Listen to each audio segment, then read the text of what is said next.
Mic check 1 2 3 4. Mic check 1 2 3. Yeah, that's good. You guys, perfect. Just let me know. Mic check 1 2 3 4. Mic check 1 2 3 4 5 6 7 8. Check 2. Mic check 1 2 3 4 5 6 7 8. 1 2. Good to go. Thank you, Maddie. Yeah, no problem.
rocking with our Friday program. I thought I'd hit you on the captains, who we had, and on offense, it's going to be Sam Cosme.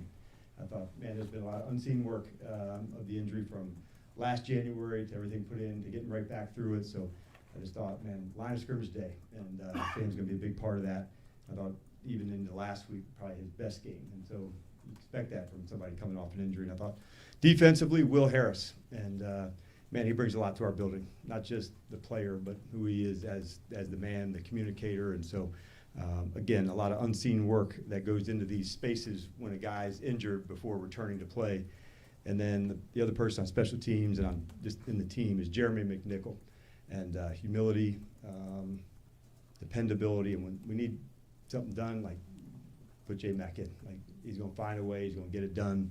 And so there's some big deals. I specifically brought him up just oftentimes when there's a play to be made, whether it's on offense or on teams, J-Mac's usually somehow involved in some of these plays, a block, a big play on a third down, the right read, just those conversions. It's such a big deal.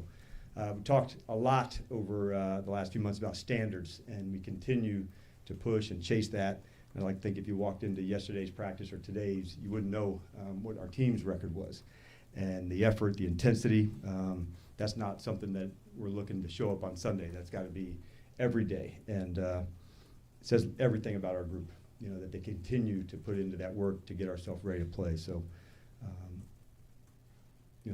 that's what I was looking for from them. And so that's going to be the case in a series of weeks leading ahead of these types of practices. So no doubt it'll pay dividends for us over the game. So thought Jayden threw a great week of practice.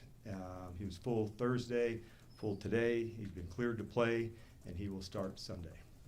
See how I buried the lead right there, John? You like that? I was just trying to go so long and wait it out.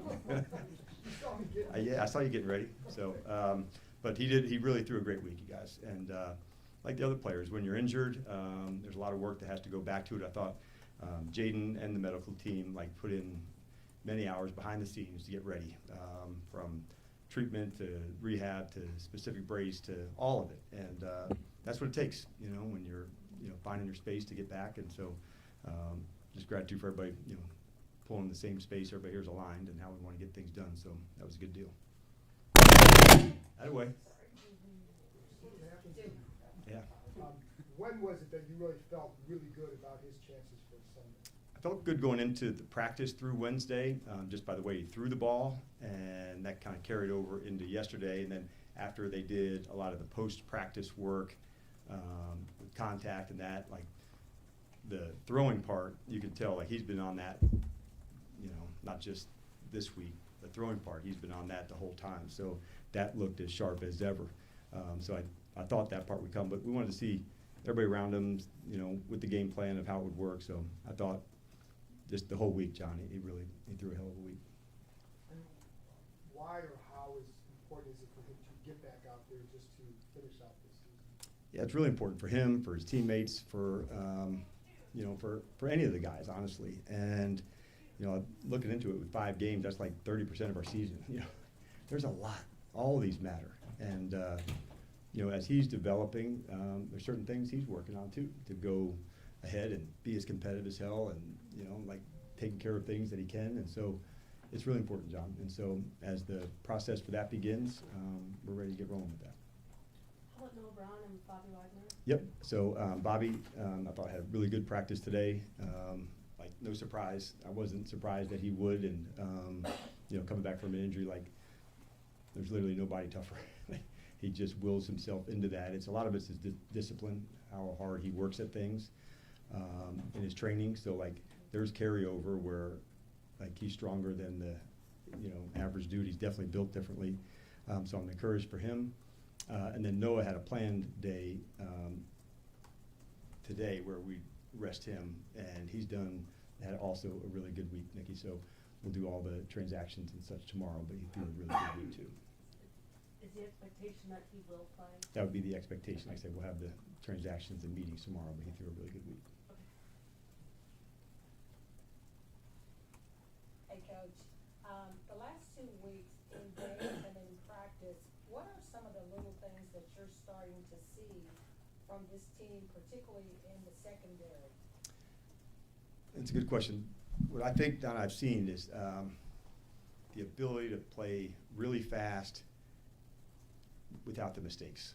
And so, like, I've never questioned our team's effort, so the speed, the effort, good, but also in control, where you can be on that fine line of going as fast, as hard as you can, but the practice habits in doing that allowed us, I think, to go into the game ready to do that. So when you can really nail it at practice, and you know this as a former player, like, it's to get to the game and like, man, I just did that.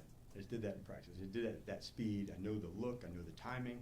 And so I think that's what I've seen from us, over the last 2 weeks, the practice and the speed at it and the ability to do it high speed, but without spinning out and being out of control, like doing it both. If you feel like you're going too fast, you probably are. So it's like in control, but going really fast. And looking at the Vikings, when you look at last year, what they were able to do, and this year struggled a little bit, how do you see that team overall on both sides of the ball? Yeah, they've got experienced play callers, number one, Flo and Kevin. And so scheme-wise, challenging enough, like just at the very top of it, defensively of linebackers that can blitz and get downhill, different disguises, different ways to play. So that's, a challenge in itself. On the offensive side, they've got fantastic skill guys, to make different plays in different spots. So combine those two things with good play callers, you can see, easy challenge where to go. And on the team side, good matchups. They've got good kick returner, punt returner. So all over, I see these good matchups that are going to be, high-level battles. As far as, last year to this year, focusing more, honestly, on the group for this year. Hey, Coach, so I'm going back to the point of the secondary. I know we've talked often about Mikey Sanders still. What have you seen from him from last year to this year, just how he is handling overall the leadership responsibilities, the adversity? There's been a lot of changes in that group Yes. as well due to injuries. Yeah, there's definitely ups and downs. And I thought, here's what I was proud of for last week. I thought for the season, I thought that was probably his best game. And may not have had an interception or, like a big play, but in tackling. Just because it didn't go your way doesn't mean they weren't trying you. And so that was, I thought, his best performance. When you just feel like you're on it and you're on it, that's what I felt like from him. There was a fantastic tackle over on the sideline and a 2-minute drill. But that's where I thought, like, I felt, here's his best, and he was like, he had sight of that, what he could look like and how it could be. And so that's a really important thing. Can we do that again? Can he stay consistent with that? And so through the ups and the downs, those are lessons that, you have to go through. They oftentimes are like really hard because, why did that happen? And that stresses you in leading, when you're searching for consistency. And so last game, I was proud of that performance from him, Candy, and it was really consistent. May not show up on the stat sheet, but it was very consistent.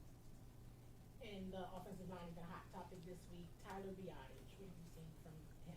Yeah, first off, the calls. And like in a game like this is really important that the backs, the quarterbacks, the O-line are all in sync together and being decisive about that. And so a guy like Tyler, the extra meetings, hey, let's bring the quarterbacks, running backs together to go through it even before they do it with the group. So moments like that of like being prepared and being ahead, that's one of the traits that Tyler brings. Like he's always ahead, he's thinking about it, what's next, what are the things. So like I like that when he's at the center of it all, directing it, that he's put a lot of thought. He's not going to get caught off guard. And inside, just having that presence, that's a big deal.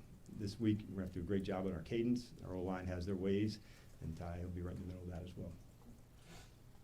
Dan, obviously we talk a lot about Jayden being clear physically. The best asset for any player is, of course, availability. What do you hope to see, if anything, different from him in terms of his mentality, how he attacks the game, considering the injury, or how do you kind of do that? Yeah, I think you said it right. You want to attack first, like that's who he is as a ball player and as a competitor. And you also want to make those great decisions. When is the time that this play has to, get extended to go down the field, which ones don't, when can I throw it away, when's the slide. So all of those are important parts then of the development, and so that's why, like, it matters, the space to do that, to keep improving, that's a big deal. And that's what we're looking for sure, those decisions. And you've got to be in that arena, in those fights, to fully express it. And non-Jayden question, last week you guys elevated TJ off of practice squad. Don't know if we even had asked a single question about him going back to training camp as the IPP player around here having played. What did you see to decide, hey, we want him up, and what did you kind of see out of him in the game? Yeah, first off, I'd seen the work in the development. I thought Ryan Kerrigan and Darryl, they put in the work with TJ coming, because we put him at DM. We weren't exactly sure what was going to be the best spot. We knew he was a nice athlete. OC is in charge of some of the development stuff for the IPP, and of course he plays DN. So like every good athlete, man, he'll be a great DN. So was he going to be a tight end, a DN? I wasn't sure, and I knew just watching this film from rugby that he had like unique traits about him, and oftentimes I would show that to the team, and they would get like, all right, there's seeing him, but he really is developed because of the speed, the quickness. I wanted him in for last week just to add some more pass rush to our group. Could he add a flash? Could he do that? And so it was great to get his first action. That won't be his last one, I wouldn't think. But he's a player that's developing. He's ascending, and he's going to grow. I think you're going to continue to see like this when, a year ago he was not playing football and thinking about it. Like, think of the challenge of that in, not even a year's time to say, I'm going to give this thing a go. And like, not many people get that op, and so he's absolutely taking advantage of it. Take three more. Hey, that'd be good. Good afternoon. From a pass rushing perspective, you guys don't rush your DBs very often. Just kind of curious, like theologically, why that is. Sometimes when you do that, there's other exposures you could get. If you're doing zones, it makes it somewhat easier. If you're going to bring a nickel, who's going to take the coverage of the slot player if you want a safety into that space. So sometimes we would, but I'd rather bring more, closer to the line of scrimmage, often than somebody that's further away. And then on the cover side of things, on those moments, can we keep those guys in that can guard and be in that spot? So more just personnel driven. If there was somebody that had blitz ability than over cover ability, like I'd lean into that more too.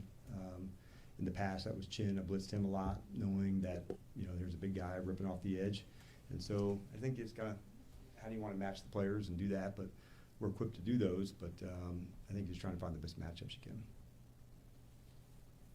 Dan, you guys run Jayden a little bit less this year in the time he's played relative to last year to Zach's stuff RPOs. Have you had any conversations with Cliff about deploying him differently or adjusting play calling given the injuries that he's had this year? It's a great question. I'm gonna really be very vanilla with you. It involves the game plan. So we're gonna make great decisions. We're gonna make great decisions. Sean, last one. I know that you won't know for sure what. It's okay. I'm not sure whether I can hear you. He's going to get activated tomorrow, Noah Brown, but be your first opportunity in a long time to have your three starting receivers out there. How could that help, in addition to Jayden being back in lockdown? Yeah, seeing those three at practice, that you felt energy, you felt playmaking ability. I think you probably felt some of that with Terry back into it, where it opens up other things as well. And so adding Noah back into that would be a really big deal for us. His physicality, the playmaking ability, he's very experienced, and like honestly going through like getting back into the return to play, like in the meetings, knowing it, like he's always somebody that was on it in that space. So I just love the competitor that he is, and yeah, it would certainly add a lot for us. All right. Thanks, Coach. All right, you guys have a good one. Jayden will be at the podium shortly, but locker room's also open.